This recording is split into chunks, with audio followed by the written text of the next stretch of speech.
Alright, I'm recording this video well in advance, so there's a pretty good chance this will be released after Danger Pack comes out, or maybe even the following week. The release week for new packs tends to be quite hectic for me, so I'm trying to make sure I have stuff ready to upload, even if I end up getting sidetracked with things like updating the website and so on. So this is a similar run to the strawberry one I posted recently. This is a playtest for the custom Gauntlet that I created. Again, this pack did not end up making it into the vinyl selection, or it hasn't made it in there yet at time of recording. And this is the Trumpet focus pack.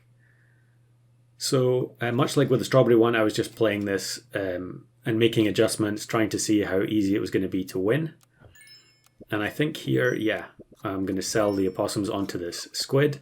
Because it's a trumpet pack, I am specifically going to take as many of the trumpet units as I can fit sensibly into the team. And yeah, because this is intended for a gauntlet, I was really just trying to win. You know, I wasn't... Obviously, I'm not going to be playing completely optimally. I never do. But it is interesting how quickly your decision-making changes when all you want to do is get a win and then move on to the next thing. Maybe I should apply that principle a bit more often with the normal arena runs. Either way, I think trumpets definitely feel pretty strong in customs. You know, some of the trumpet pets have been some of the best pets for a long time. And, you know, having access to mushroom and so on in customs makes a big difference. Obviously, that's the case for Nurse Shark and Nyala, although I don't take either of them in this game. Maybe I had set myself some other restrictions in terms of what I was going to deem a acceptable team from this pack. Although, to be honest, there might have been a few failed runs before this that did involve using maybe Nurse Shark and Highland Cow and Nyala. I don't remember. This is actually from way back in January, the end of January. So yeah, if I have somehow used this footage before and not realised it, I guess that was inevitably going to happen sooner or later. At least the commentary I can guarantee is new.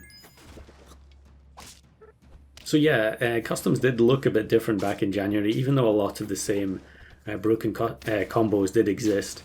Definitely a lot more people playing different versions of teams that you just tend not to see now that axolotl meta is, you know, completely dominant.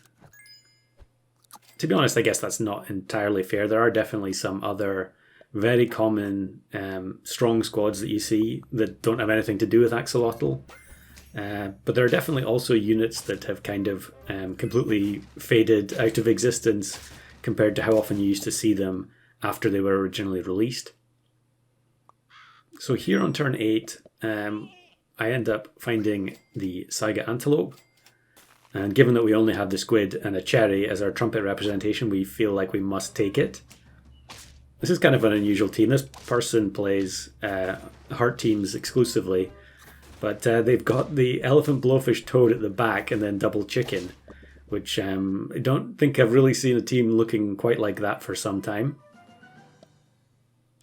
And actually here I decide to get rid of the Sphinx and keep the Chihuahua. I don't know if that's because I ended up messing up that last team, that I felt like it was more beneficial to push something than to have the better stat line from the Sphinx.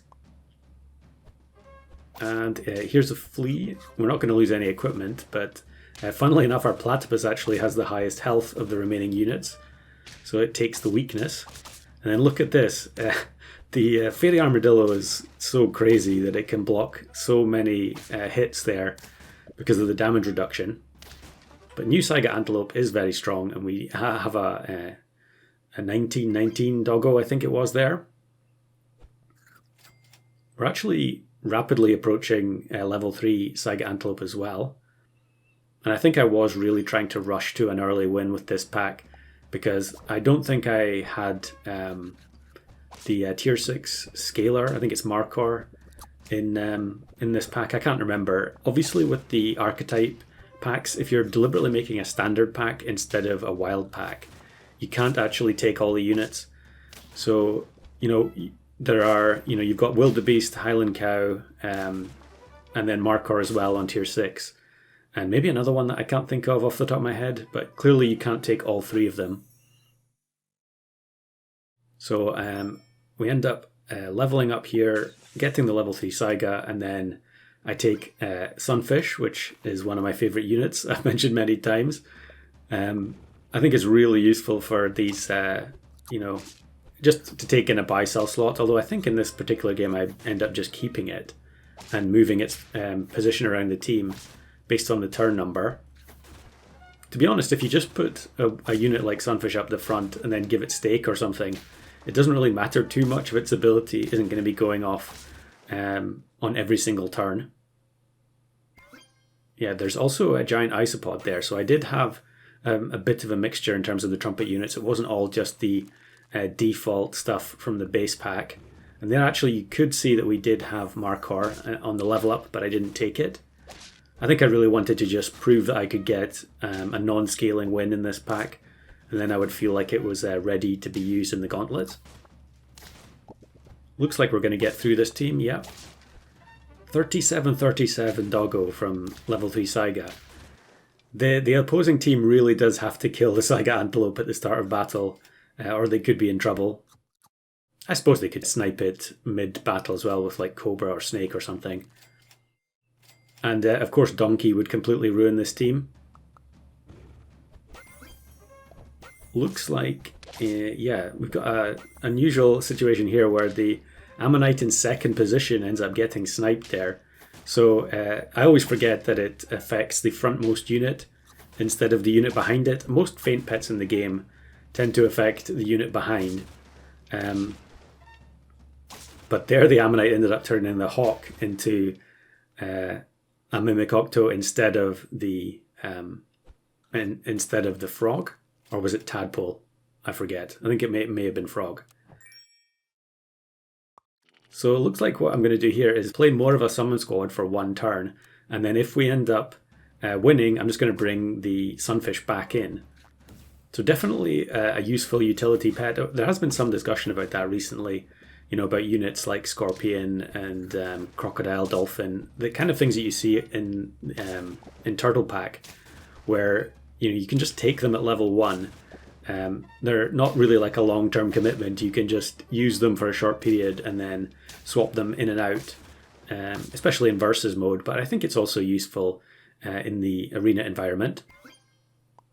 So here I take the Sunfish again, and I think maybe I should just take the Faint Bread there. Or, okay, we're going to take Potato to protect the Saiga Antelope, probably more sensible.